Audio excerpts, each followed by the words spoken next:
What is going on, guys? Welcome to another special episode of the Board Shorts and Banter podcast. And as you can see, today I don't have Tom Stockton. I have Mr. Code Eagles. Hello, you've got the upgrade. I've got the upgraded version. Tom's been sacked now. He has. It's no longer Tom's podcast. But Jack, you need to turn your mic up again, mate. Can you see the little up and down thing at the bottom of the screen? Is it see how low yours down? is? Turn it up, boy. Turn it up. Anyway, Tom is obviously still in Ibiza. We have just had the Olympia at the weekend, and it would be really rude not to do an Olympia review. So I have got my only IFBB Pro friend. I don't know. Do I know anyone else that's an IFBB Pro that I'm friends with anyway? You don't have many friends, mate. So yeah, it's true. It's kind of me or Tom, and Tom's not a pro, so I'm going to say no, you don't. Yeah. And I was torn between doing a Olympia review or a UK DFBA review. So I feel like the Olympia is a lot more interesting than that boring show at the weekend. I wasn't there, so yeah, I saw you, mate. You can do that by yourself after. Buddy. So it's all the natty scene is all my responsibility, basically. It is. But yeah, mate, the Olympia. Where do we begin? Pretty decent Olympia, to be fair. I've watched the last 6 Olympias. This one, I would say, was the best, in my opinion, across all divisions. And that's about it. So that's the podcast. I will see you next week. Great. That is 2 minutes. World Shortest podcast. Ideal. Do you know when you watch the Olympia, do you stay up all night watching it? Yes. Do you do that for multiple days? Yeah, but I kind of like... When it's prejudging, so prejudging, for anyone who doesn't know, it's in Las Vegas, right? So they're 8 hours behind us. They start prejudging at like 9 a.m. their time. So that's normally, I think it's like 5:30. Well, starting 9:30, so it's 5:30 p.m. UK time. So that's all right. Prejudging is sound to watch. And then prejudging finishes normally like 9 p.m., 9:30 p.m. UK time. So then I'll go to bed then, and I'll set an alarm for like 3 in the morning, wake up at 3, and I'll just watch the rest from bed. That's some serious commitment, mate. Well, it normally finishes at like, because you think, I'll go to bed after, but then it doesn't finish till 6:30 in the morning, which is when I normally get up, and then I just can't go back to sleep, so I have to get up, and I'm very tired. But it's only like one weekend of the year, isn't it? So yeah. Just have shit sleep for one weekend of the year. Sound, bro. Worth it, mate. How come you didn't go? That's probably the biggest question that I've got for you. Yeah. Cuba wasn't happy. ESN weren't happy. God, well, they weren't unhappy, but they were like, why didn't you go? I was like, didn't really think it through, to be fair. I don't know. Looking back now, yeah, I absolutely should have gone. Could have got some fantastic content out there. Networked, I think that's what business people say. Could have done some networking, right? But arse licking. Pretty much, yeah. The only reason I didn't was like, well, my one thought I put into it was like, I'd love to go. Right, tickets, they've been sold out. To get a decent ticket, $2,000. Yeah, I think I'm all right. Because it's like, otherwise you're so far back, you're watching it on the screen anyway when you're there, which is what I did for the Arnold UK. Like, I was so far back, I was watching it on the screen the whole time. It's like, I could just do that from home, save $4,000 total probably. But a businessman would say, I should have spent that $4,000, gone and done some serious networking, and I would have made more than $4,000 back. You would have. But instead, I just watched it from bed in Rotherham. Ideal, mate. Ideal. But next year I'll go. Whether I'm competing or whether I'm just going, I'm going regardless. Yeah. So this is an exclusive. I can guarantee I will be at the Olympia next year. Hear that, people? Jack Eagles will be at the Olympia next year. And I can confirm, if you compete at the Olympia next year, I will watch. I am not missing out on you competing at your first Olympia. Well, if I am there, which is a big if, but if I am there, mate, it will be a close battle for that 40-second spot. So I would be like on the edge of your sofa watching me like fight for that one. How many people were in Classic this year? 54. And which is mental, isn't it? That is pretty wild. It's like a PCA first timer show, isn't it? The thing this might drag this bit, but I'll try and go through it quick. The thing I find mental is, as just purely a competitor standpoint, right? You go on so the way they do it, they bring you on for the initial comparisons. So you're in numerical order, don't know who you stand next to, but you just walk on, you literally hit your 4 quarter turns, and then you go off stage. So that initial comparison is where they sort of work out who they want in the first call out. So it's pretty important. So you want to pump up for that, you want to nail your peak for that. But then, because there's 54 competitors who each then have a 1 minute eye walk, you've also got the time in between people walking on and off. You then have literally about an hour and 15 minutes of people just doing eye walks. So let's say you're Chris Bumstead. You've pumped up for your initial comparison, gone on, then you've gone off. You've then got an hour and 15-minute break until you're back on. So you have to lie back down again, get your feet up. Then you have to start pumping up again just for your eye walk. And then obviously you've got your call outs after that, which is the most important part, which you need to be pumped up for. So if you're in the middle, if you got your comparison, half-hour break, you're back on for your eye walk, 45-minute break, then you're back for your call out. That's very difficult to manage from an athlete standpoint. I'm just trying to compute how that would work. That would blow my mind. Yeah, I'd be so natty, stressed. I would just look worse and worse and worse and worse and worse. No, genuinely. That's what I think I would as well. I think I'd probably look slightly soggy for the initial comparison. I'd sweat a little bit, tighten up for the eye walk, which is the most pointless part, and then I'd be flat and depleted and soggy by the actual time the sort of call-outs go on. That's my prediction when I ever get there. Great. I can't wait to see it in the three different physiques. Do you think this might be where it might be difficult for you to say because obviously you're working with Tom, aren't you, at the minute? But do you think if you worked with a coach that's had multiple athletes on the Olympia stage, that there'll be some added benefit there? Oh, massively, yeah. Yeah, obviously experience is everything. Closest thing I've had to it so far is in Spain when I did turn pro, obviously I did go on for juniors, back on for the open class, back off and then back for the overall. So that actually was probably similar time lengths, but I just feel like the Olympia is a lot more pressured and stressful backstage. Yeah. So, I feel like you can't be 99% at any point. You've got to be 100% as well. Right. Well, let's start with that classic physique, seeing as though it is your arena. Speciality. I obviously took a massive interest and stayed up all night. I didn't go to bed. I just did all-nighters because I love the IFBB. What do you think about the overall standard of classic physique? Anyone that was particularly shit or might have surprised you a little bit? I think it was a pretty cool year because I think there was a massive new generation come through. A lot of the guard was passed, I would say, this year. We'll start from the top, obviously, Chris Bumstead. I think everybody saw his retirement coming, and if you didn't, you are naive. So that was expected. That was sick. I'm glad he retired on top. I think that's the way he should have retired. I was surprised he even did this year because he had everything to lose and nothing to gain, really. But he got the fairy tale ending, which is sick to see. Yeah. That's about what we said about Chris. He looked a little bit better than last year. He looked like Chris. He was always going to win. The interesting thing was obviously one judge did have Mike beating him. Yeah, I've just worked that out. I'm going to just ask you how many people were on the judging panel. Surely it's 5. I think it's 7, and then top and bottom get thrown out, and then of that 5, one person still had Mike winning. No, Jack, 2 people would have had him in second. Yeah. But obviously they got thrown insane. out. Yeah, so it's pretty mental. I think the poses that he actually did beat him were quite clearly. Mike had a better front double and better abs and thigh. From the back, it was definitely Chris's show, and from the side, it was Chris's show. But he definitely did lose 2 poses. But then again, I'd argue that 2022, he also lost the front double to Ramone. So, interesting. But yeah, Mike looked phenomenal. I think that was a nice reminder to myself as well that, nobody had Mike in the top 5 realistically. I saw probably hundreds of predictions, maybe 1 or 2 had Mike in the top 5. But I'd seen photos of Mike leading up. He trained with Ramone, did loads of photos of Ramone. I still didn't have him in the top 5. He didn't look big enough. But then his peak was one of the best peaks. He was one of the most polished looks I think I've seen. It was he was just bang on. Granite. Glaze was perfect. Tan was perfect. Posing was fantastic. Everything was just, that was literally Mike at his very, very best. And it was a dramatic improvement from last year. So I think that also helped him because he had that shock value. He was phenomenal. Obviously a shorter individual as well, which was interesting because a lot of classic last years has been you have to be tall.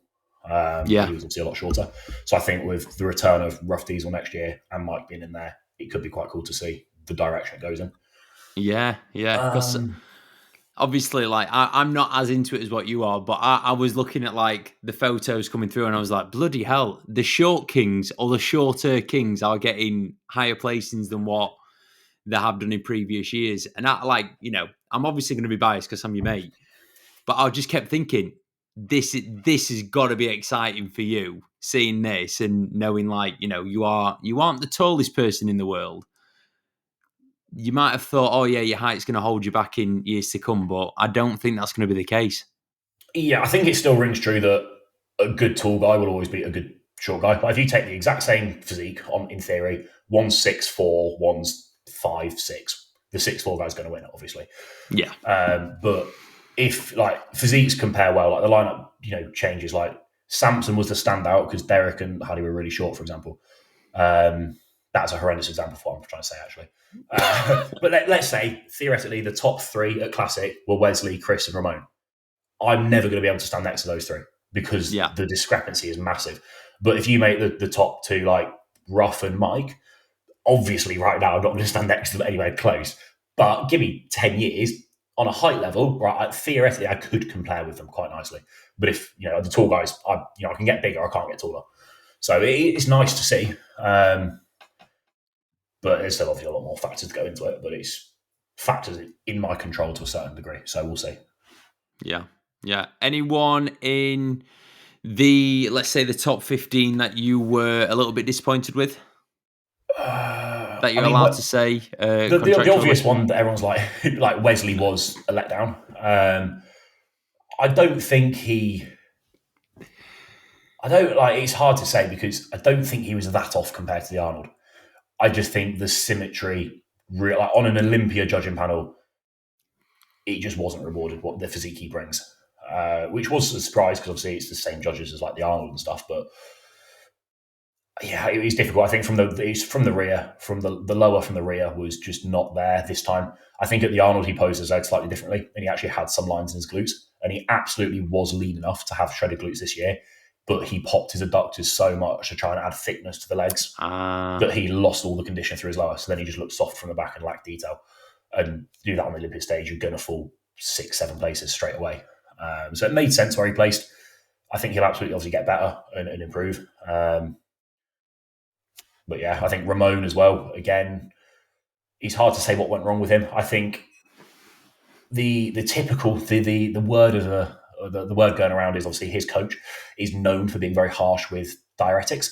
Not saying that is what went wrong, but potentially the issues that we saw with Ramone, the sweating, the water retention, could be as a result of overdoing diuretics. So when he came on, he started sweating horrifically in the sort of comparisons.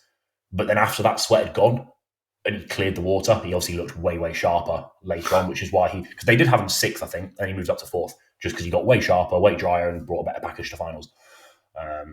But I think what went wrong initially was just potentially too many diuretics. Who else? Urs looked massively improved. He was a lot bigger in the upper, which is great. He looked sick. Jose, the beast from Spain. Good friend of mine, actually. We love each other. There's a slight language barrier, but we Google Translate. That's good. Works great. He's like he's just modern Dorian, in my opinion. I don't think he is actually the most classic. You know, if we're going off like structurally, there are people that are more classic, like Naz, for example, who we'll get into, who came 11th. Jose came 6th, but it's purely because of his dense muscularity and his condition. Like his condition is just next level. And I don't think I've not seen the person. I've only seen photos, and it's still next level in photos. And I think it'll be the classic thing like Dorian, where like everyone's like, you had to be there to be able to see it. I think that's the same for him because I think that's why he gets rewarded so much.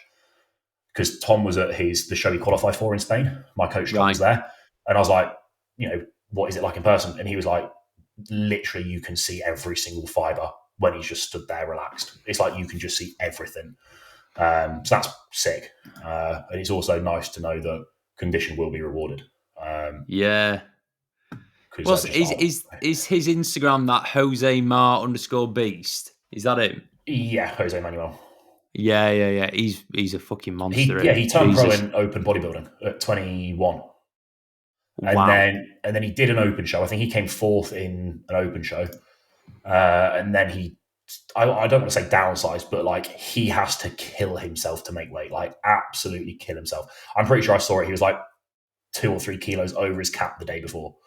And like literally like murders himself. And that's why his condition is like ridiculous. Because he just suffers. Also, fun fact about him, you know his physique, right? I don't know if you can pull it up or anything, but like he is one of those densely muscled guys. It's crazy. He literally trains on Techno Gym. He has built that physique. Imagine if he gets hold of some Cybex. We're all fucked, mate. Like he's done that with Techno Gym, which is wild. So yeah, he's just an absolute freak. He looks sick. I think he's only going to get better because he's still only like 22, which is stupid. Or 23 now, maybe. I don't know. He's young. Mate, he genuinely uses Techno Gym equipment, doesn't he? Mate, no, like he does everything. Like he uses that Techno Gym like hamstring curl and shit. Wow, mate, the hack squat. Oh my god. He uses the leg press, he uses everything. But not the good Techno Gym leg press, the squat press. He uses literally the normal 45-degree sled press. I'm so impressed. I'm even more impressed with this physique it's mental, now. Isn't it? It's absolutely, it makes no sense. So he's the sick. equivalent of like, becoming bloody CBum training in pure gym. He's probably natural as well, let's be honest. He's probably natural training on Techno Gym. Doesn't even track macros and just rocks up looking like that. But he was just sick. Creatine. And then, just straight creatine, Spanish creatine. And then Naz, obviously, we'll talk about Naz from the UK, the highest placing classic physique pro from the UK ever. Because my ball represented Syria, technically. He's phenomenal. Naz, I think I said this on his post. It's like what I thoroughly believe once he fills out his weight cap, he will be Mr. Olympia. Like you can clip that now because his physique is so hard to stand next to because it's just so alien. I think there's an argument he could have placed higher this year. I think what let him down was he wasn't quite sharp enough through the quads. I think he was sharper in Toronto, and I think judges really punish you if they've seen you better before. They don't reward you. But also it could just be that it was worse lighting because I don't think this Olympia had the greatest lighting. Definitely not on the stream anyway. But yeah, he's a freak. He's got 7 or 8 pounds put on, and once he puts that on, I do believe he'll be top 3, top 5, if not winning it. Which is cool to see. Trying to think who else. Mate, you need to get a collaboration lined up with him. He's only in Manchester, I think. Yeah, no, Naz, like, mate, I couldn't believe it. Like, obviously, he's commented on stuff and put it on the story. He then was texting me like the entire time straight after the Olympia. Like, his phone must have been exploding, and he was still replying to me, which I was very surprised about. So thanks, Naz, mate. I appreciate that. I felt special. Naz will obviously be 100% listening to this. 100%. Fucking hell. Mate, if a top 15 classic Olympian is listening to this podcast, I'm changing the name from board shorts and banter to blooming, I don't know, thongs and banter. Thongs and banter, yeah, that's the one. We're getting more views, but probably the wrong type of views from the wrong, people who think this is about something else. Yeah, true.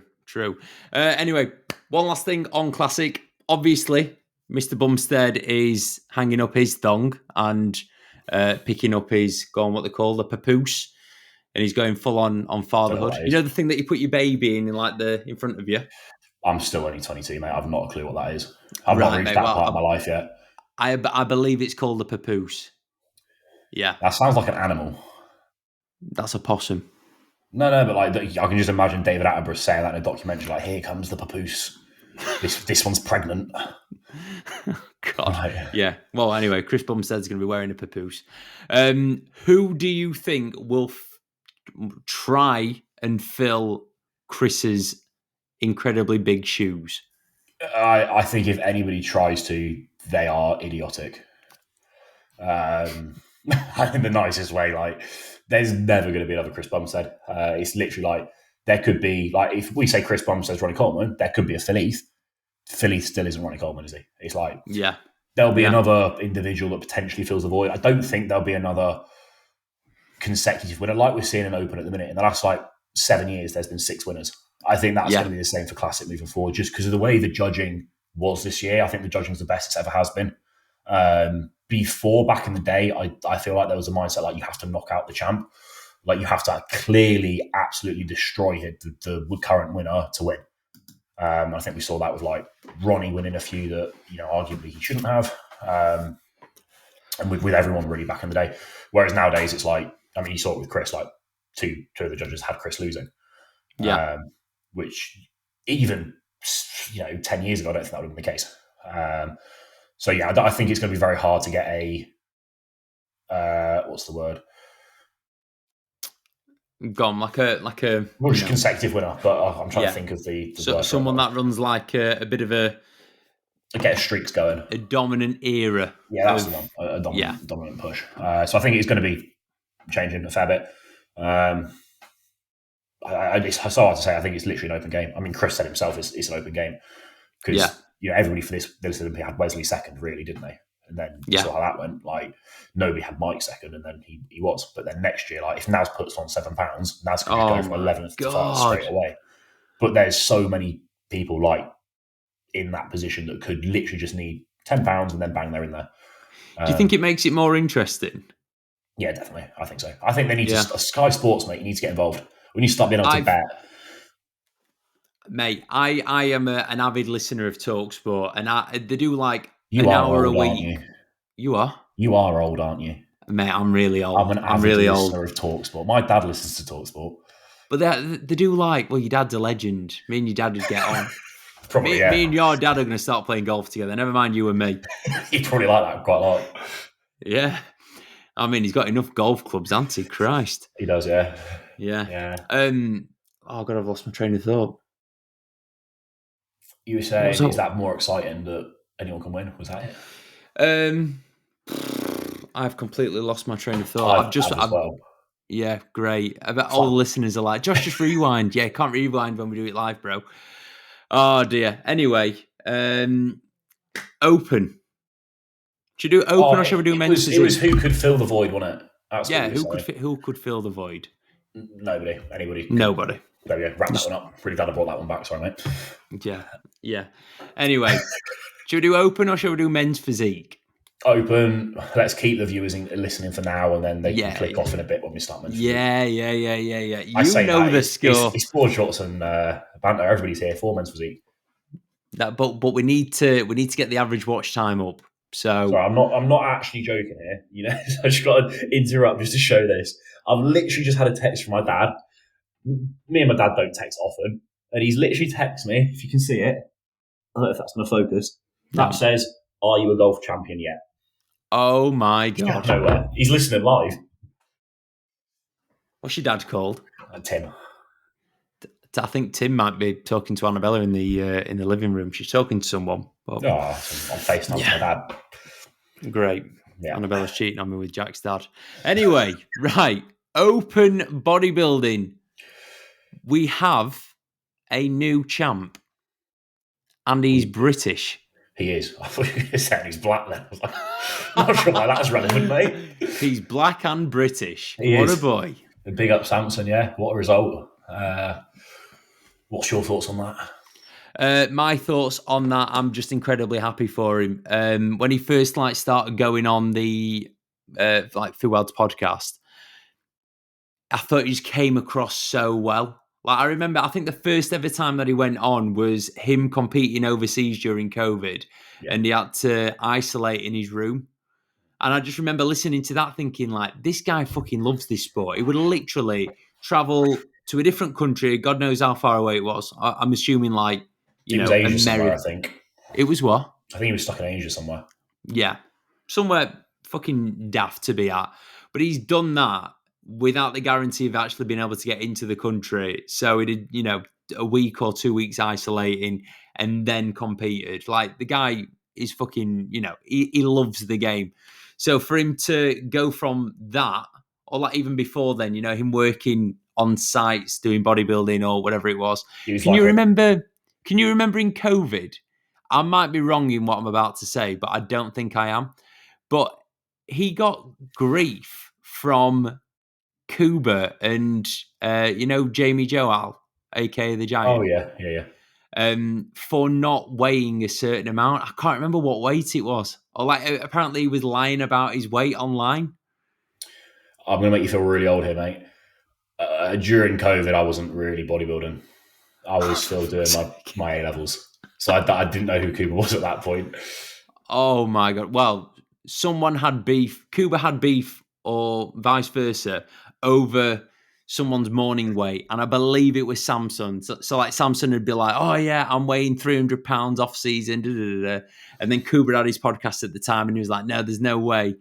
And then it was like he went from getting grief about not weighing 300 pounds to Christ knows how much he weighs now. Being on stage at 300 pounds. Yeah.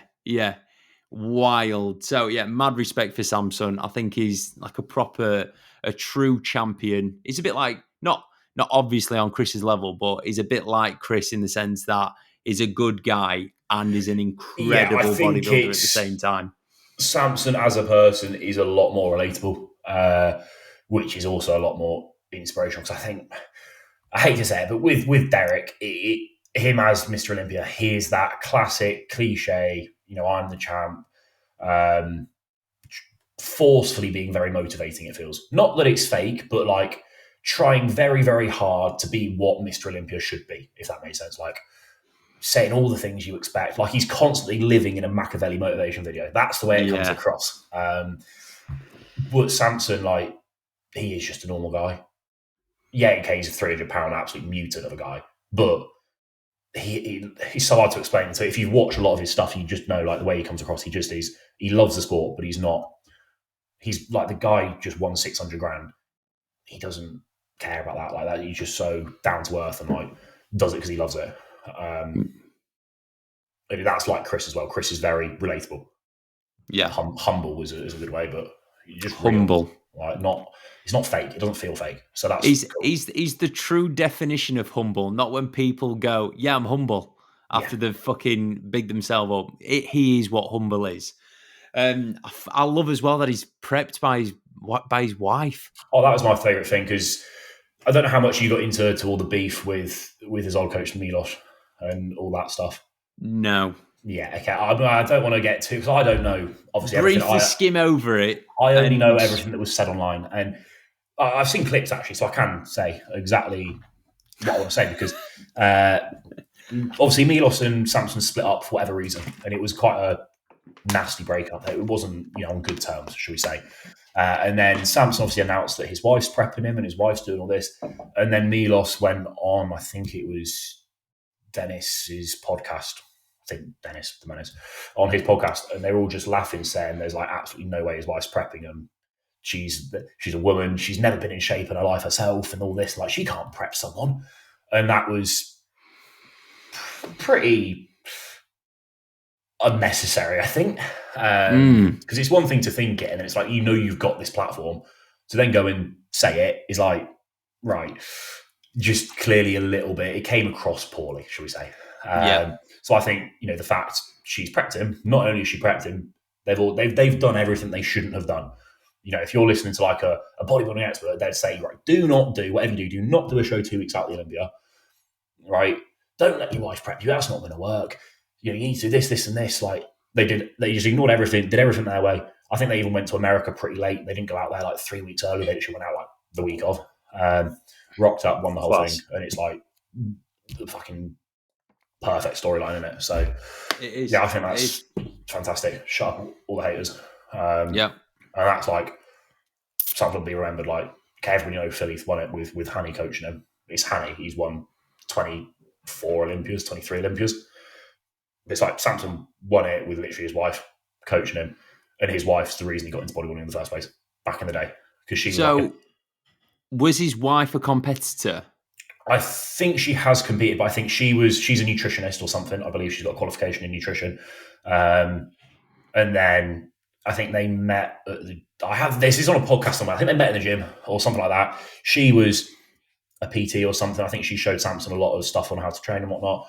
And then she was like, "Oh, you should probably compete." And then Samson competed. I think she literally prepped him from the start. Because even when he signed with Hostile, she was still prepping him. Like I think he turned pro with her and everything like that.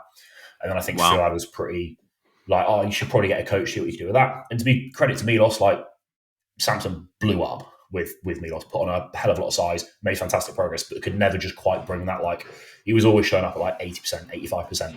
It was never like everybody knew there was more. And everybody kept saying like, when he shows up in shape, he'll win. And then this year he showed up in shape and he won. So it's everybody saw it coming, and I think people had started to think that he's never going to come in shape. He's going to be like Lionel Bayeki and just constantly be the guy that's like, if he's in shape, he kills everybody, and then never comes in shape. So I think that was perfect. Love it. I think Derek legs I think his upper got bigger quicker than his legs did. So that issue again, where his legs were down like too small for his upper, threw off the balance of his physique. Huddy was not quite hard enough from the back. And this is the thing again, where I think like when you've been better before, the judges punish you, because that wasn't Huddy's best. It was very, very good, but it wasn't the best. And I think Samson's was by far his best ever. And although like Samson, a lot of Huddy's fans will be like, Samson had no lines in his glutes, he wasn't lean enough. But it's like, sure, on the stream or on the pictures, but when you actually see like 4K HD photos of Samson's glutes, they are fat-free. Genetically, he's not got the best ones for like deep glute striations, but they are so paper-thin skin and hard that as a judge sat at the table, 10 feet away, you can see that. See, that's part of it as well, isn't it? Yeah. The judges can clearly see what's going off. Like, you don't quite get the full view from a live stream. And even from like, you can't get any depth perception on a live stream. You can't see how like deep some striation is or how round they are. Like Samson's crazy round. Like if you're watching the stream as well, Samson, your eyes were drawn to him. He was towering, because obviously Derek and Huddy are old 212. They're both like, but I've met Huddy in person as the next one. I'm not the tallest. I'm like 5'8.5", 5'9". Huddy was like 5'5". Yeah. Had he walked past me and Stockton at the Arnold's, and it was like, I don't want to say dwarf. It just he's not very vertically gifted. He looks a lot taller than he is. Yeah, like, on photos and stuff, he looks way taller. Like I knew he was short, didn't know he was that short. He's so short. Yeah, so short. But he's like a chode. He's as wide as he is tall. Yeah, he's one of them. Like when he starts posing as well, it must be mental. I saw him in clothes, obviously, so it wasn't quite as impressive. But when he actually posed, it must be wild to see. But yeah, that's why I think the top three went the way they did. Martin in fourth, again, fantastic. I think like, Martin's an animal. I think he's going to be definitely one to watch in the future. I've never really heard of Martin until this year. And what did he win Detroit? He won Detroit, and then he came second to Nick in New York. But I personally would have had him winning New York, as I think a lot of people did. You just reminded me we need to talk about Nick, but yeah. Oh, yeah. So Martin in fourth, and then was it Andrew Jack in fifth? Yeah, I think so. And then after that, I think it may have been Raf or Hunter. Oh no, I think it was Labrada, Bonac, Brandau, Curry, Akeem Williams, John Jewett, De La Rosa, Santos Foda, and Leguereri. Yeah, so my bodybuilding is not so good. So yeah, it was Hunter, wasn't it? Yeah. Yeah. And then who was it? William Bonac. Where did Brandau come? Brandau came just after Bonac. There was 5 points in it. Mate, the difference between 6th and 7th on a points front was 21 points. Mad. The interesting thing, because pre-judge Hunter was ahead of Andrew. Yes, he was. Yeah, and then at finals, Andrew came back better and jumped him. There was 1 point in it between Andrew Jack and Hunter Labrada. That's wild. Yeah, it's crazy. So yeah, for those as well, if anybody doesn't know how bodybuilding's judged, because this was very confusing to me when I first started looking at bodybuilding, the number is literally the placing. So Samson would have had a score of 5, let's say, because all 5 judges had him in first. Just for argument's sake, let's say it's that. Okay, right. So if all 5 judges, there's 7 judges, but the odds, the most extreme ones get knocked off just to make it averages or something. There's a reason for it. And then you just basically total. So let's say all 5 judges had Samson first. That's a score of 5. If one judge had him second, the other 4 had him first, that'd be a score of 6. So you literally add those numbers. It's like golf. You want to have a lowest score as possible. Yeah, lowest score wins. So if you come third, all judges have you third, you get a score of 15. So it's literally that. It's just a numbers game. So lower number is better. But to have 1 point in it means it's incredibly, incredibly close.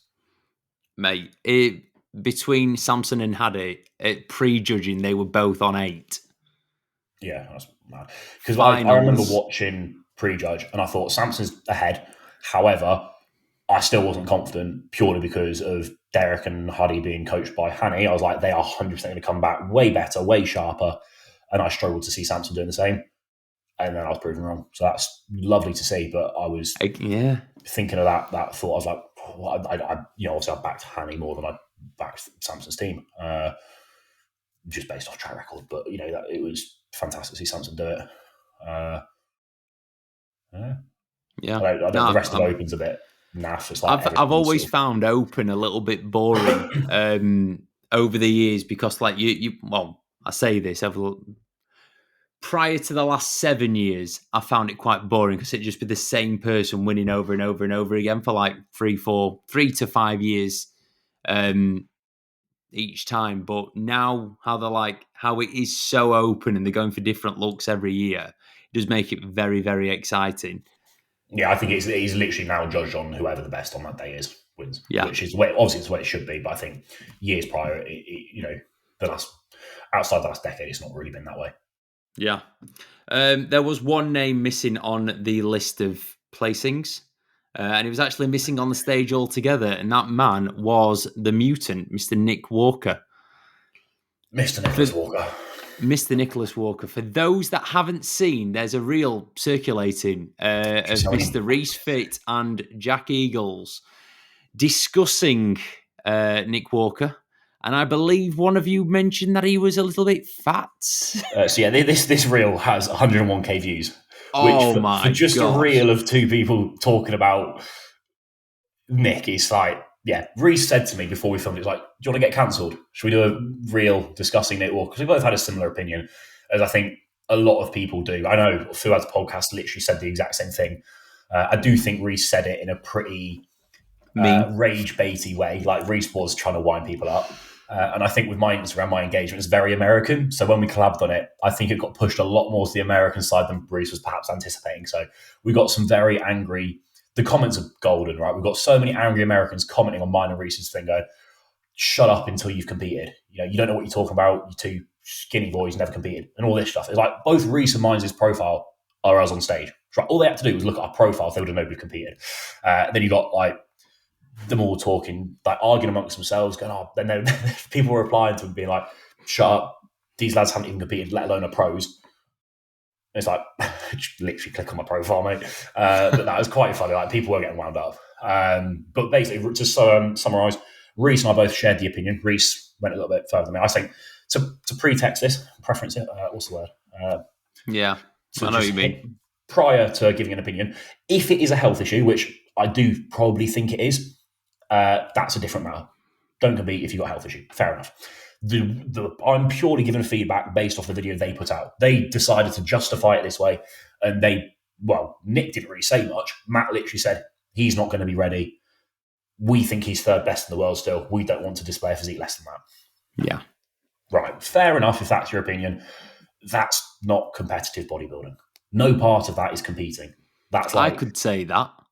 Literally, yeah. I think I beat Chris. No point in me competing. I don't look like that right now, so I'm not going to do it.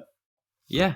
Me on my best, I'm winning everything. I'm winning all the divisions, bikini, figure, men's physique. I've got them all on lock. But right now, it's just not my favourite. It's not my best look. That's it, mate. I think that's very respectful of you as well. So, credit to you for that. But yeah, I think it's just silly. I honestly think he would have got less flack if he just did it and came 8th.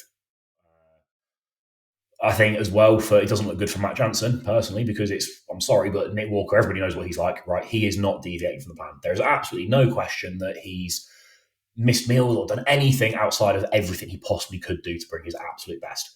So if you're saying he's not going to be ready, do you think that Nick is that on it? 100%. Not a doubt in my mind that Nick would miss anything.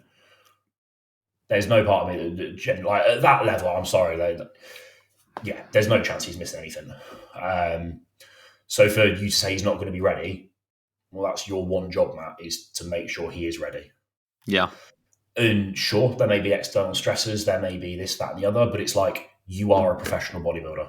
You knew you had the prep for him, but that's not come out of nowhere. You prepped for New York. You put yourself, and that they were like, oh, Nick's used to performing in an environment where he's uncomfortable and there's a lot of stress going on. He's not had that this year, so his body's responded differently.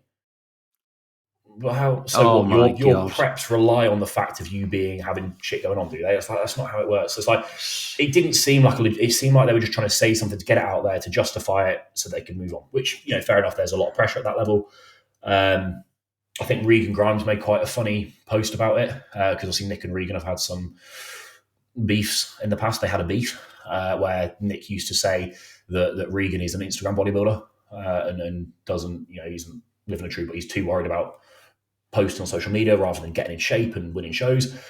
So this time, Regan put a story up being like, because went through Nick, he's like, Nick's not missed a single post for his sponsors on Instagram for the last 6 months. He is going to miss the Olympia. He's the Instagram bodybuilder now, which fair enough. So I just think it was weird. Obviously, if there's a health issue, I think the thing that I find weird with that, if there is a health issue, why would you not just say there's a health issue? I feel like even if you wanted to drop out because you're not looking good, the stereotypical thing you just say, health issue, can't compete. You don't go into any details. I feel like quite a few people do that. And it's generally, people may be pissed off still and upset that they're not going to get to see you on stage, but people accept it because nobody wants to see anybody, push risk health for no reason when it's unnecessary. So it's like, why would they not have just said that if it is a health issue? Yeah, it's just very strange. I just don't understand it. And it's like you as a bodybuilder, right? If I'm 8 weeks out and I'm still fat as fuck, I know I'm not going to be ready in 8 weeks. This is a decision you can make a long way out. You don't get a week out and think, oh, actually, nah, I'm not looking good. I'm not going to do it. It's like you knew you weren't going to be ready. If he's not going to be ready, you knew that longer than a week out. So it's like, it just doesn't add up to me. It doesn't make sense from a competitive standpoint, even from a publicity standpoint, from Matt's coaching business standpoint. Nothing to me makes sense from that post, which is why I feel there's something else going on that they've not spoke about. Very interesting. And the truth will come to the surface. It always does. At some point it will, yeah. Anyway, Nick, if you're unwell, we hope that you're getting better. I'm sure that you're also listening to this podcast. If it's just because you're fat. One last thing that people were saying as well, I had a load of comments on my Instagram about this being like, shut up, it's just because he was on fake gear. That's why. It's like, right, you lot, not you lot specifically, but like these comments, like if you genuinely think Nick Walker had fake gear, you are mental because he lives in Florida, right? I could rattle on Chris Bumstead, like Ian, there's so many bodybuilders that live in that area. Brett, Martin, all these bodybuilders live in that region, right? If your source is bad, they just go, oh, Martin, what gear are you using? This one's not working. Yeah. And then there you go, problem solved. They will do 100%. They're doing regular blood work at that level, right? They'd have been using the same stuff they've been using all off season, right? Fake gear is not an option at that level. You may get a dodgy batch of like orals or something, but we saw that with Justin. Justin had some issue. Justin Shire had issues with his sources. They fixed it. He's still on stage and he still won. It's one of those things that you would also know that much, much earlier than a week out if you're on fake gear. So that disproves that one as well. I just want to say that the Board Shorts and Banter podcast is a gear-free zone. So we don't recommend anyone starts messing around with sauce. It's illegal. Why would you? It's completely inappropriate. I do not condone it. I'm speaking in a hypothetical scenario where Nick Walker did take performance-enhancing drugs to be able to compete. Hypothetically, if he had fake ones, that hypothetically wouldn't work because of those hypothetical reasons I just explained. Good man. Mm-hmm. Let's move on to the natural section of the Olympia, the 212 class. Brilliant. Do you know what I find mad about this as well, quickly? Prize money, right? So Open got 600 grand for first place. Yeah. 212 gets 90K for first place. Classic gets 60K. Men's Physique gets 50K.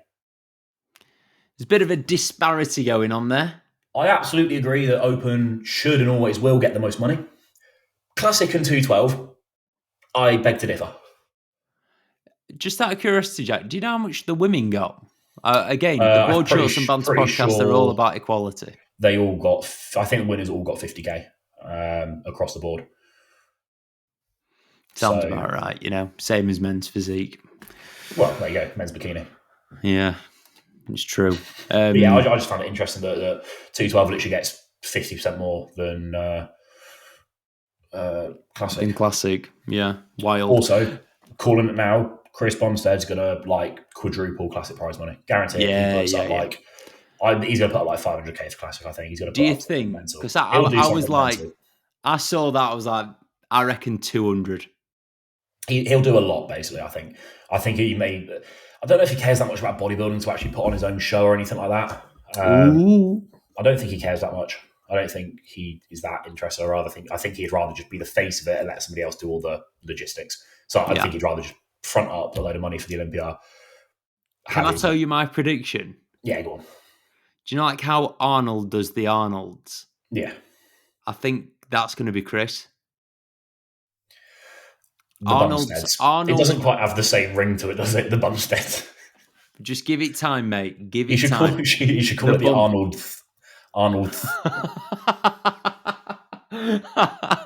Oh, fucking hell, that's brutal. Sorry, Chris, who's also listening to this. Jack didn't mean to take the piss out of your list. Sorry, mate. Yeah, that's a shame. Such an unfortunate name to have with a lisp. Christopher Bumstead. Oh, dear. Right, 212. The most clear-cut division, in my opinion. Lights out. Like, clear all the way through. The top, what is it, 4 or 5? I can name the top 3. I don't know anybody else after that. Come on, what you got? Well, it's Keon, then it's Sean, and then it's Angel Calderon. Yeah, and then it's Baggio, and then it's gone. What's his name? Vitor Alves Porto de Oliveira. Yeah, I'm good at remembering names. I think, to be fair, him who came 5th, I believe he actually had a very, very nice physique. Very Keon-esque, to be fair, shape-wise.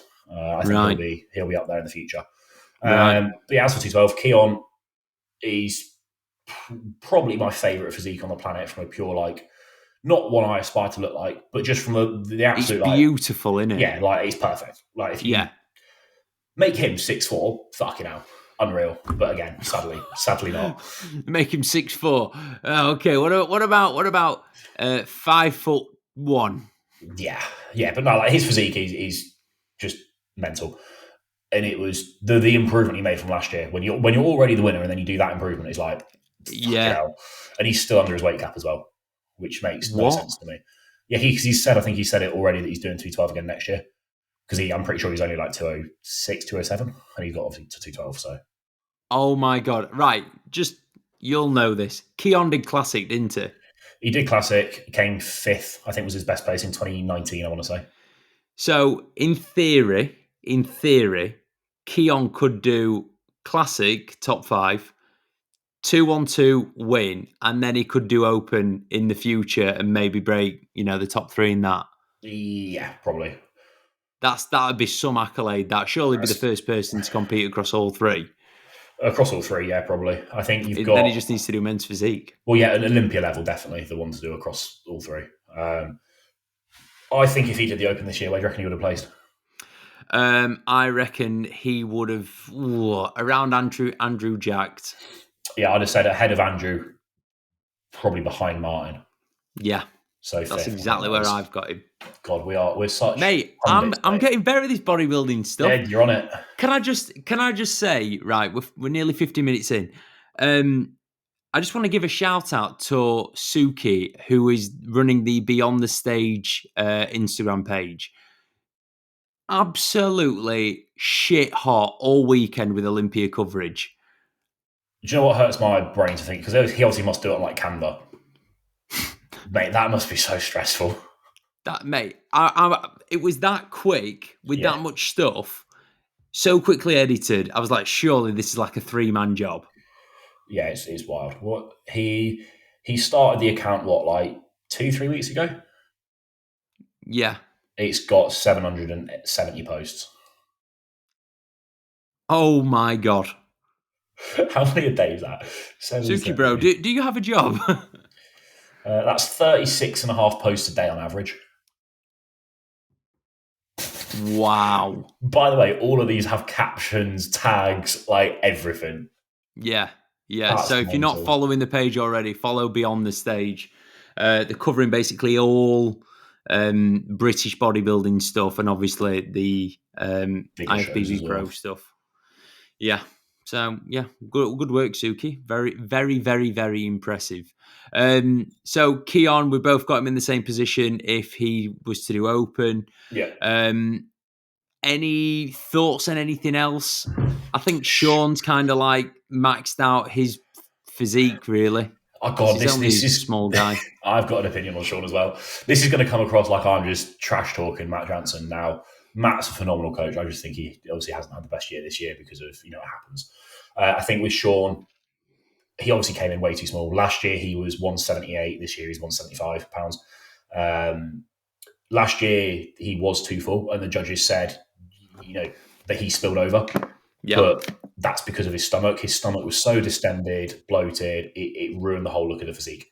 And it was a lot closer last year. And the reason, Keon really did win was just because Sean was so bloated, distended, didn't have, abs and stuff like that. So obviously the judges were like, look, you don't need to push it that much. You're pushing too much for size, dial it back in, come in, how you did when you were winning.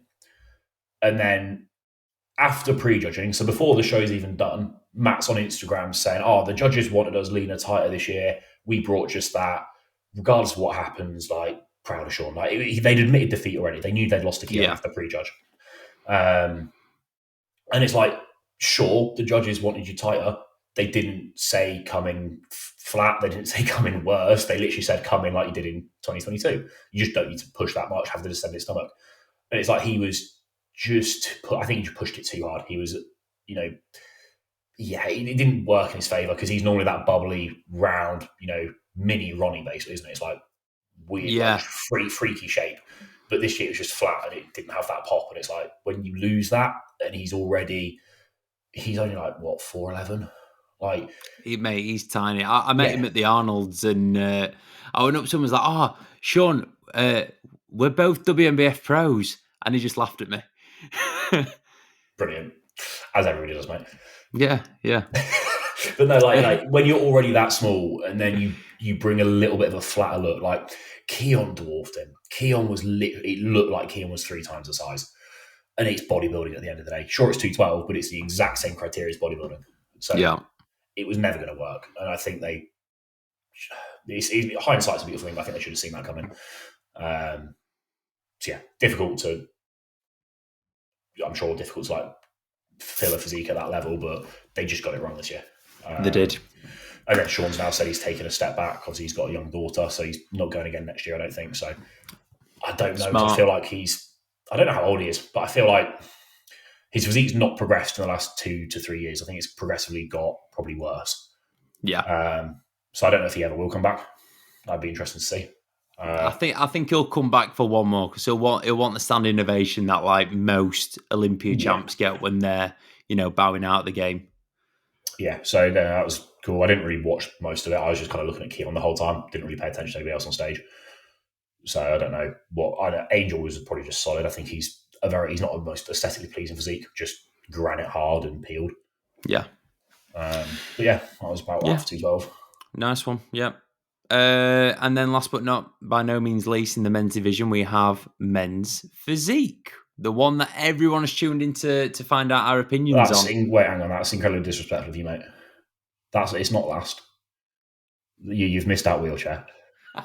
Fuck's sake. Mate, that guy's won it how many times in a row? Like 5 or 6? 6, I think now, yeah. It's fucking wild physique, to be fair to him. King something. I don't know, mate. I know his Instagram handle. That's about it.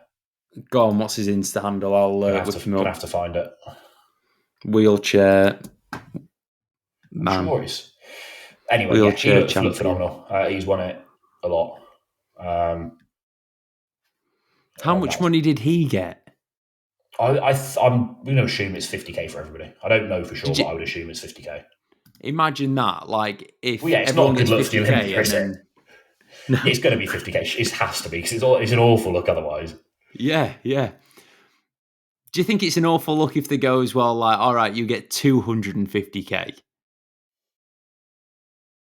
Yeah, it's like There's no way of winning, really, is there? So just give them the same. Just keep it even. Else. Yeah, but so that was wheelchair. But yeah, men's physique, mate. Your father won. Yeah, Daddy with the double. What a boy. Yeah, what a man. We obviously spoke about this in person at the gym the other day. Yeah. I kind of want him to retire now. Yeah. I think I know because he wanted to retire. Last year was meant to be his last year, wasn't it? Because he didn't think he was going to win. He thought, I'll wrap it up here, end the career. Because I'm not progressing. The division's changing, and we'll leave it there. We'll end healthy. And then he won, and he's like, fuck's sake, got to go again. But he went again, and he won again, and I think he's solidified. Because obviously, when you win it once, it's like with Samson this year, you've still got all the Nick Middle didn't do Easterns it. and fans saying, Nick didn't do it, Hardy should have won, like all these doubts. But then, Ryan would have had that last year, being like, this person should have won, blah, blah, blah. But then he's come back this year, shut them all up, solidified it, proved he's the champ, and now he can retire on top. I think it's a perfect end to a very long career because he was climbing the ranks for years. He was the first bodybuilder competitor I actually followed and, got into. Back in, it wasn't even that long ago, was it really? But back in like 2019. back 4 years ago. 2018, actually, probably. Nah, yeah. Ryan, it might, we were talking in the gym, weren't we? And one of the boys was saying how he thought Ryan should have come second. And I was like, no, mate. Ryan was bang on. Like, I've got on my screen, like, the comparisons between Ryan and Ali. And I think Ali is amazing. He's my second favourite physique in all of men's physique. When you did your shoot with him, when was that? Like 6 months ago? I was low-key going to ask you to, steal his underwear or something because the man is amazing. But still, I've got Ryan beating him all day. Like that symmetry that Ryan's got is second to none. It's so perfectly proportioned. It's such a perfectly put together physique for the men's physique division. It can't be beaten by the current crop. Yeah, I think the thing that killed him was from the back. And I think Ali's put this in the story himself. He said the reason he lost was the back shot. Yeah. From the front, I do think it was very close. I think for me personally looking at it, I think Ryan looked better last year. Again, I'm going off photos. The lighting was definitely slightly better last crispier, weren't he, last year? Yeah, but again, that could be lighting, whatever. He could have pumped up slightly better. The photos I'm seeing could be when he fanned off a little bit throughout the show. But this year just looked like his arms and delts had a little bit less fullness pop to them, which didn't necessarily hurt him. It just that front shot wasn't as dominant, I don't think. And Ali's front shot was phenomenal. So I think from the front it was very close. Probably would have given it to Ali myself, but then from the back it was like so lights out clear that Ryan was ahead. I think from the rear I've got Ali in maybe even fourth. Yeah, Aaron Banks from the back beats him, but I'm sorry, this is the only harsh opinion I'm going to give. Aaron Banks from the front, he's not even top 15.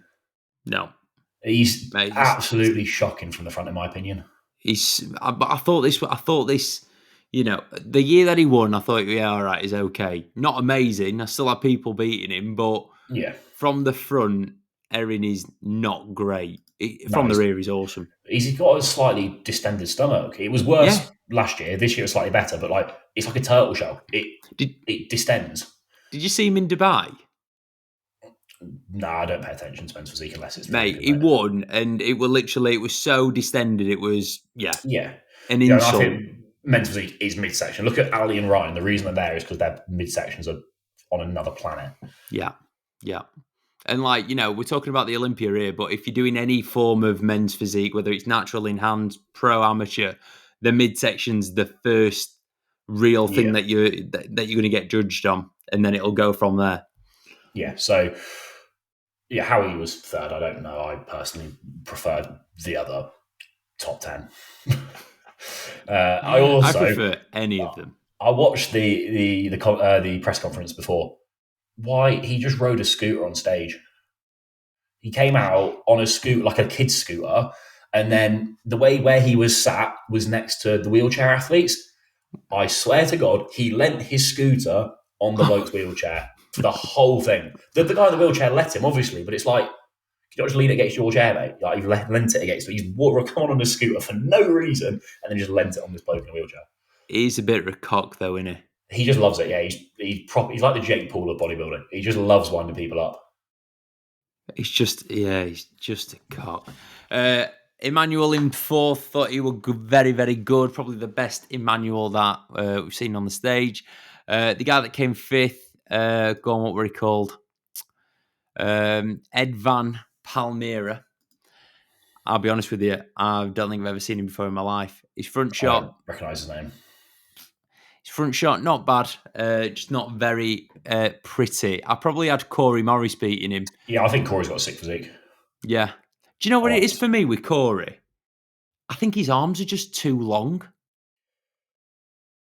Yeah, I'm going to have to pull up a picture. I've not. His arms, I've seen him do other shows. If you go on Men's Physique News, there's like a top 6, I'm sure all of them in the front shots. From when I used to do Men's Physique back in the day. But mate, Corey's arms are so long. Oh yeah, they are. Christ. Yeah, that guy in 5th does look sick, to be fair. Yeah. The guy in 5th, I think, is a little bit more of like 2020 Men's Physique when it's like Brandon Hendrickson and like the more heavily muscled guys winning. Because that's when I used to do Men's Physique and that's what I liked. Just because that's me. Obviously, you prefer the one you're going to be better at. And that was very much like back then when Ryan was placing like 8th, 9th. And the bigger guys were winning, but then they brought in weight caps and went the other way, which I think is the right way. I do think the way Men's Physique is now is the way it should be. I think it was getting a little bit silly. When like Andre Deu was coming like 5th and stuff, it's like the guy's massive. The guy in 5th looks cool. Yeah, very good. Well, how is Evan Banks in that line? I'm sorry. That's awful.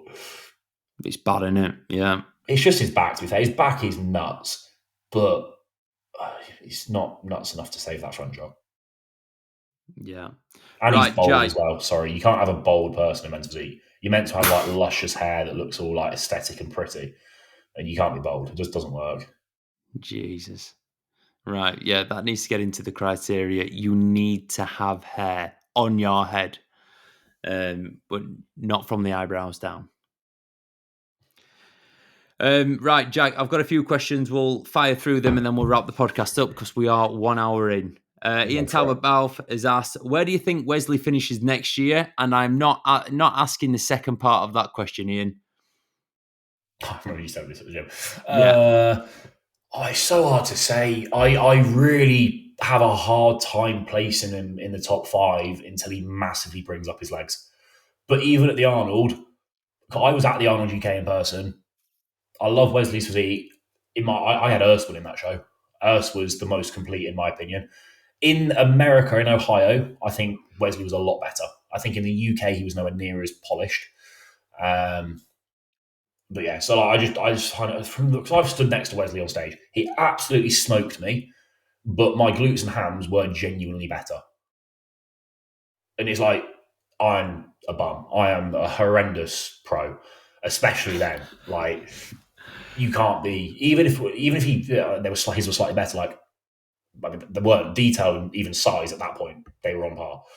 The rest of him murdered me, right? His bicep was my entire body. But like you can't have a gap like that at that level, in my opinion.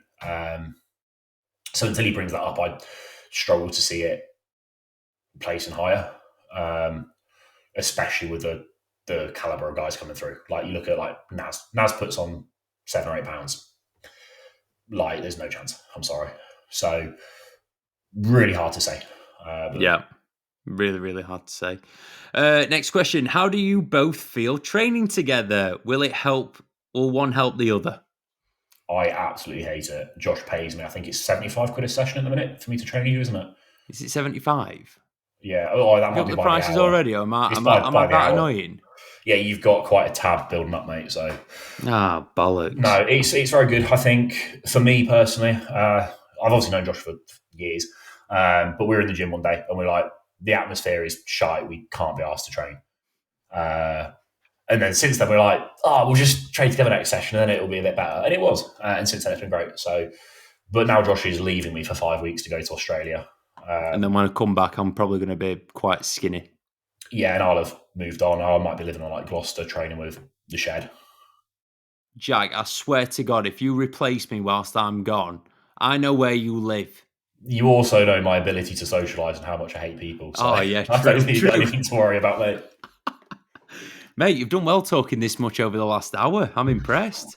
Yeah, but to me, I'm just on a phone call to you, mate. Nobody else is watching this right I know. now. So this is the beauty of a podcast, right? You just get your mates on and then it's like a really good conversation and people just think that you're a really nice guy. It's like, no, I'm just socializing with people that I want to socialize with. It's all part of the illusion. I'm just having to be politically correct. Yes. Not saying anything's going to get me cancelled. Yes. That's it. Not get cancelled. That is always the aim. Tom Stockton has asked. I've never heard that guy before. I thought I was on the phone to Tom Stockton. Oh, shit, yeah. I am Tom Stockton. You are Tom I have Stockton. asked, how much have you missed me? Tom, I've not missed you one bit. I've replaced you with better competitors. Did you say he was in Ibiza? Yeah. How old's Tom? 28. Tom, grow up, mate. You're nearly 30. Get out of Ibiza. Oh, mate. I had, do you know David Langsdale is?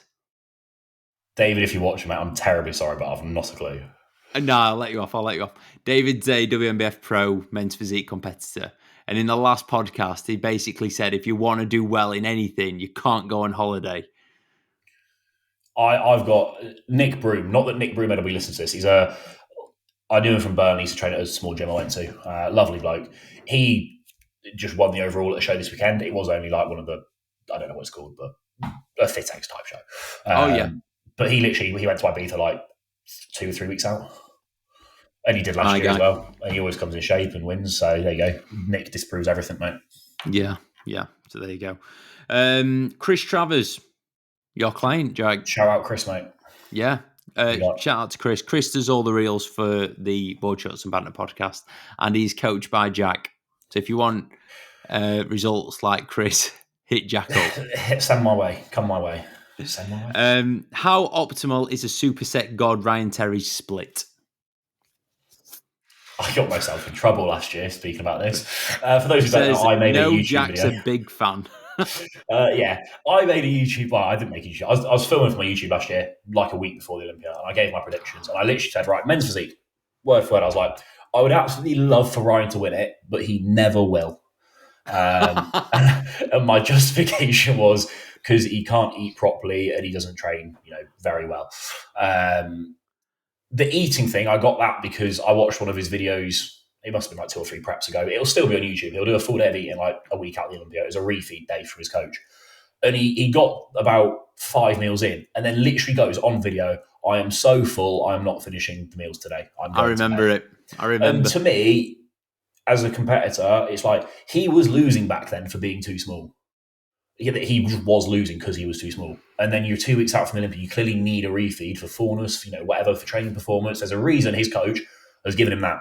And he just didn't want to eat it because he was full. And I was like, with that mindset, in my opinion, you're not going to win. And I ate my words thoroughly. Yes, as I said, time. Oh no, this year I agree he's going to win. But no, I love Ryan. I love his physique. But yeah, it was just I was like, I wasn't being harsh or anything. But that was my justification for it, and it went very poorly. Can you try and line up a collaboration with Ryan? I don't think he likes me. I don't know if he even knows who I am. But I just assume he probably doesn't like me. Do you know what, mate? He'll know who you are for wearing your posing trunks in his gym. That is also true. So Ryan's gym is not far from us. It's like 40, 45 minutes. And I got bored of Ultraflex, so I started training there for a little bit, like once or twice a week. I've actually got a client who works at that gym. Shout out Ben. But I was in the gym, I'd finished training. And his gym is like, you'd expect Ryan Terry's gym. It's a bodybuilder gym. No, it is a leisure centre type gym. It's a fantastic facility. It's got like saunas and everything. Really, really nice, really modern. Very clean. Yeah, sick facility. If you're there, I would highly recommend going. Good kit as well, to be fair. But the clientele in there, they are older individuals, especially at the time I train. Obviously, I'm an online coach. I'm basically unemployed. I don't do anything with my life. So I could just train whenever. So I was there at like 11 a.m. on a Thursday morning. I finished training. There is a posing room, to be fair. So, it is fully my fault. I should have used the posing room, and I did. But the lighting is horrific. So Ryan, sort that out, mate. He's one of them that's got like really bright lights, but then mirrors on every single wall. So the light just reflects and you can't sort it out. I think that's where it goes wrong. It doesn't need as many mirrors. No, you literally need like a mirror behind your back, and then everything else black to absorb the light so it's not reflecting off all the angles. But yeah, so the lighting in the posing room is really not very good. So I just went out on the gym floor very briefly. I wasn't walking around posing naked. I was literally in my briefs, walked out in my shorts, dropped my shorts, taped a few photos, genuinely 90 seconds maximum, I am in briefs. Then I put my shorts back on, put my clothes back on, and then the worker comes over, very politely, to be fair to him. He was also like, a bit embarrassed. I've got to ask this, mate. Could you just not pose on the gym floor? And I was like, yeah, absolutely. So someone had complained, obviously, to the workers about my butt cheeks being out on the gym floor. I bet they didn't complain, mate. I bet they were like, oh, there's a really handsome young chap with his tallywhacker out. They definitely complained that I was getting some dirty looks.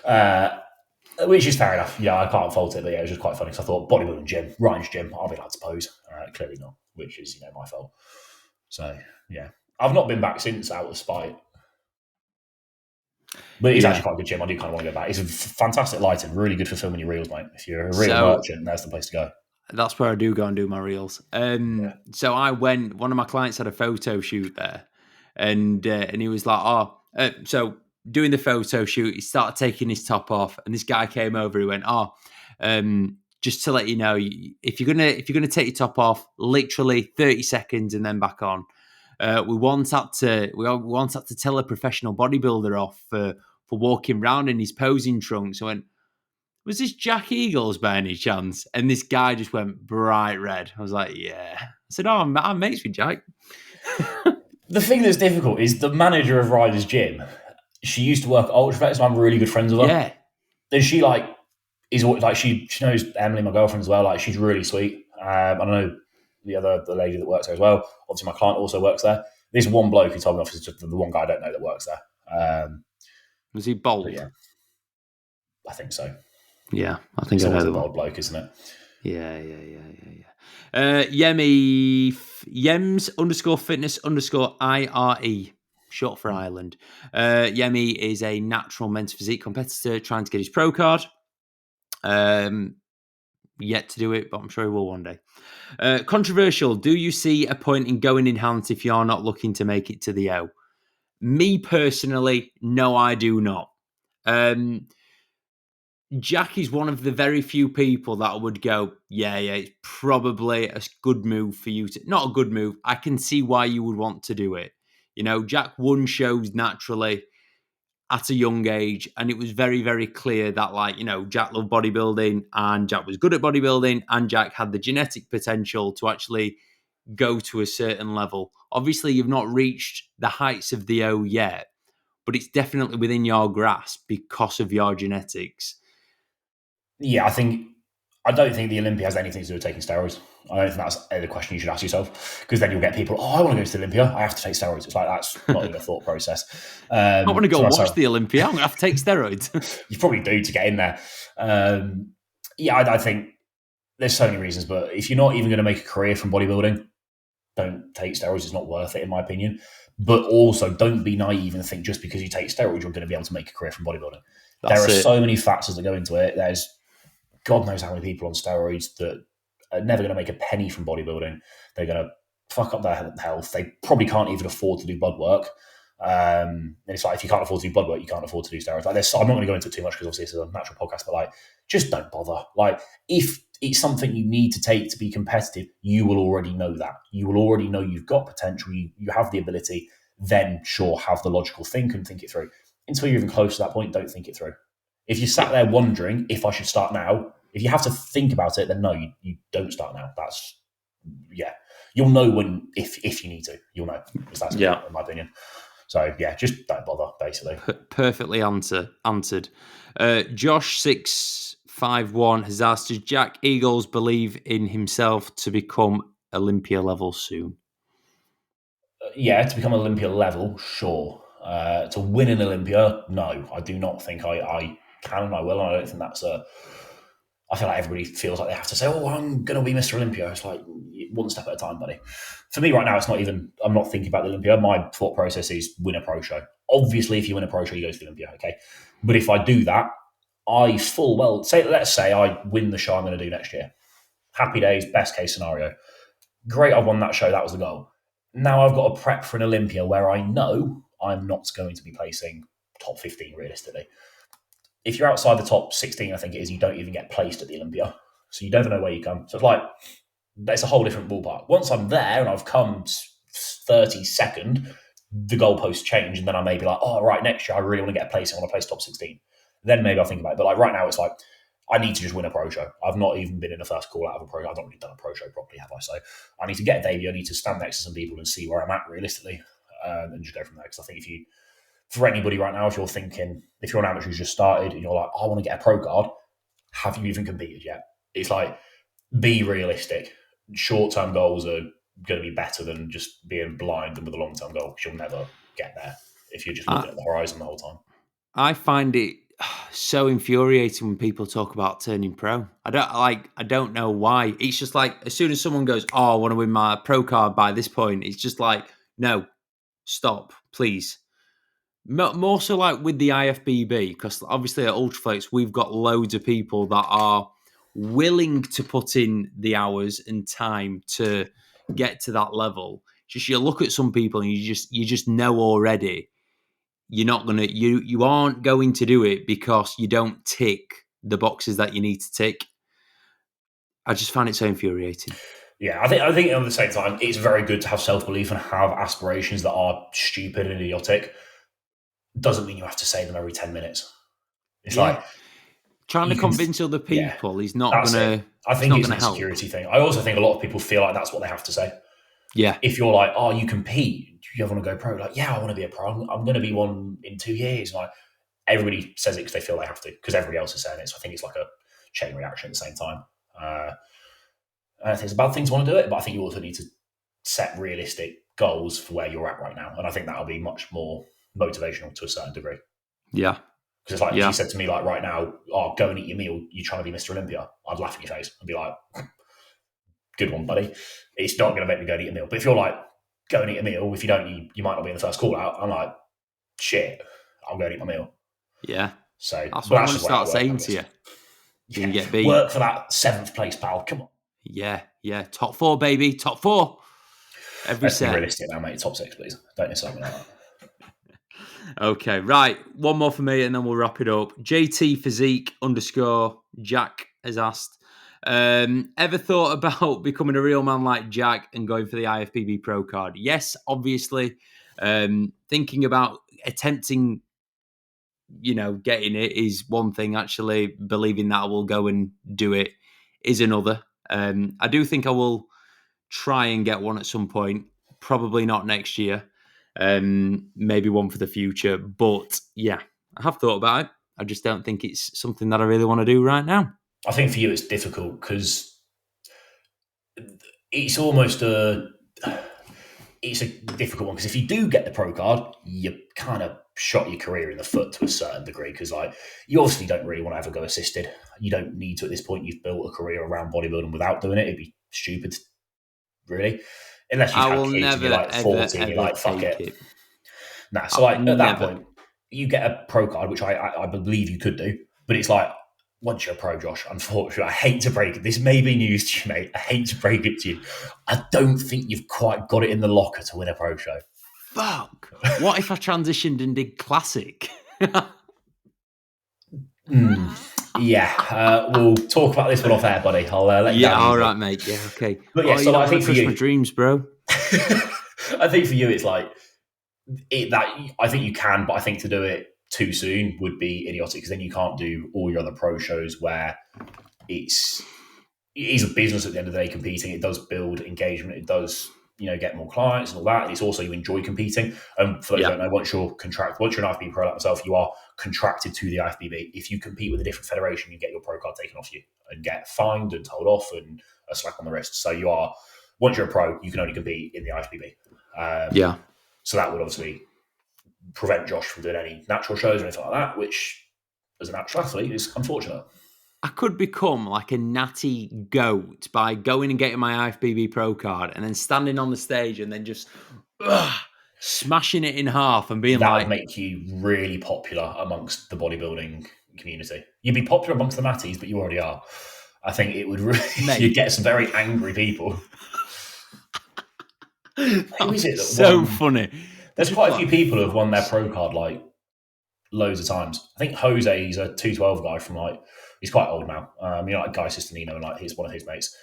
He's won it, he got his pro card 7 times. And this is back in the day when there was only one pro card a year in America and shit. There's a whole number of reasons I can't go into them all, but it's I think I feel like Urs as well. Urs, I think, had to win his pro card 3 times. I think. Because I think he got it, and initially he was too young to be allowed to be a pro or something like that, so then he had to win it Wow. again. And then I think one of the shows he won it at, they decided there wasn't enough competitors, so they can't give a pro card or something. It's something like, I'm pretty sure, it might not be us, but I'm pretty sure it was. I think I remember listening to it on a podcast like ages ago. So yeah, Brilliant. I think he's won it like 3 times. Brilliant. Right, anyway, Jack, an hour and 20 in. Thank you so much for basically carrying this podcast. That's right, mate. Always here. Really, really appreciate it. And I'm sure all the listeners have as well. Ryan, if you are listening, please consider retirement. Chris, I know you're listening, bro. Enjoy retirement. And who else is listening? Naz, if you're listening, bro, feel free to come on. Yeah, that'd be a good podcast for you, actually. Yeah. You are going to have to change this to like a classic pro podcast, though, because if you get Naz on as well, like all your most viewed episodes are going to be with classic pros. Mate, imagine that. So you, Yemi, and Naz. They'll be like the most popular ones, and we're bloody called Board Shots and Banter. Amazing. Yeah, you're going to need to change that, mate. You're going to need a rebrand. Yeah. Right. Anyway, guys, next episode of the podcast, you don't need to listen to it because Tom's back, so it's probably going to be boring. I'm joking. We're going to have all the Ibiza. Anybody still watching now, can you just comment like, Tom, mate, grow up, you're nearly 30. Yeah. Going Tom, Ibiza. get a grip. Go on like a cruise or something that old people do. Jesus. Tom probably would. That's fair. I don't blame him, mate. Whatever keeps him happy. I mean, I listen to TalkSport and you play golf, so we are all old. Playing golf's a stretch, isn't it? I try. Yeah. Right, okay. Thank you for listening. I love you all lots. We'll see you in the next one. Jack? Yes. Oh, we're going to say I'll see you tomorrow, but I won't. Devastated. God damn. Right, bye. 5 weeks, pal.